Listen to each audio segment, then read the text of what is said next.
রাজনীতি আর রোনালদো এই দুইয়ের শেষ বলে কিছু নেই। ক্রিশ্চিয়ানো রোনালদোর বয়সটা সত্যি 40 কিনা তা একরকম গবেষণা দাবি রাখে। এই বয়সে তিনি যা যা করছেন তা স্রেফ অবিশ্বাস্য। পর্তুগাল হোক বা আল নাসর, দেশ ও ক্লাবকে তিনি কাঁধে ধরে টানছেন। আন্তর্জাতিক ফুটবলে রোনালদোর গোল সংখ্যা দাঁড়িয়েছে 140। সব প্রতিযোগিতা মিলিয়ে ক্যারিয়ারে তার গোল 942। 1000 গোলের মাইলফলক ছুঁতে তিনি গড়িয়ে। অথচ তার সমবয়সী ফুটবলারদের অনেকে ফুটবলকে গুড বাই জানিয়েছেন। বুটজোড়া তুলে রাখার বয়সে রোনালদো শুধু খেলছেন না, প্রতি সিজনে 40+ গোলও করছেন। প্রশ্ন আসতে পারে, 40 বছর বয়সে এসে রোনালদো এত আত্মবিশ্বাস আর স্ট্যামিনা পান কোথায়? উত্তর লুকিয়ে আছে তার ডায়েট চার্টে। গোল করার দিক থেকে রোনালদোকে যেমন সর্বকালের সেরা বলে দেওয়া যায়, ফিটনেসের দিক থেকে তাকে সেরাদের সেরা বলা যায়। বিরাট কোহলির মতো ক্রিকেট কিংবদন্তি ফিটনেস আইকন রোনালদো নিয়মিত শরীরচর্চার পাশাপাশি খাবারের দিকটা আলাদা নজর রাখেন কিং ক্রিশ্চিয়ানো। স্ক্র্যাম্বলড এগ থেকে শুরু করে মাছ, মাংস, ভরপুর প্রোটিন আছে এমন খাবারই থাকে তার খাদ্য তালিকায়। সারাদিনে অন্তত 6 বার, তবে প্রতিবারই অল্প পরিমাণে সুষম খাদ্য থাকে। ব্যক্তিগত ট্রেনারের নির্দেশ মানার পাশাপাশি এই রুটিন তার ফিট থাকার রহস্য।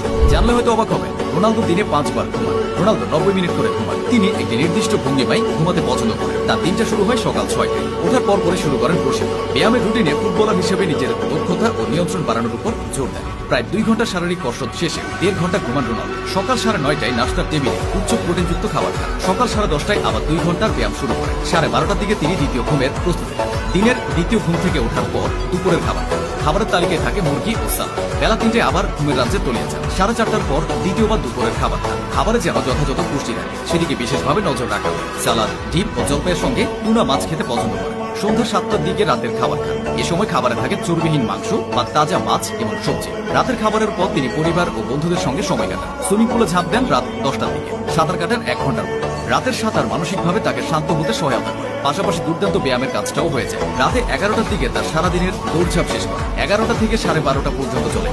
এরপর আবার উঠে পড়েন। মধ্যরাত 3টা 3:30 পর্যন্ত আরাম।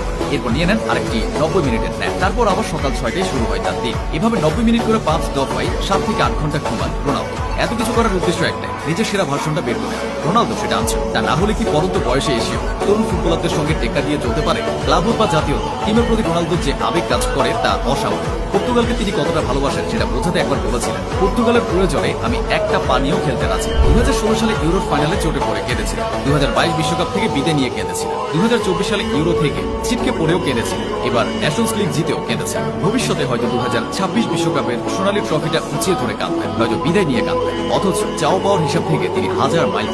সবকিছু পেয়েও আরো পেতে চাওয়ার আকাঙ্ক্ষাটাই রোনালদোকে রোনালদো বানিয়েছে। বলা হয়ে থাকে রাজনীতিতে শেষ বলে কিছু নেই, একটু ঘুরিয়ে বলতে হয় রোনালদোতে শেষ বলে কিছু নেই। রোনালদো হোঁচট খাবেন, রোনালদো উঠেও দাঁড়াবেন, তারপর ছুটবেন, ছুটতেই থাকবেন।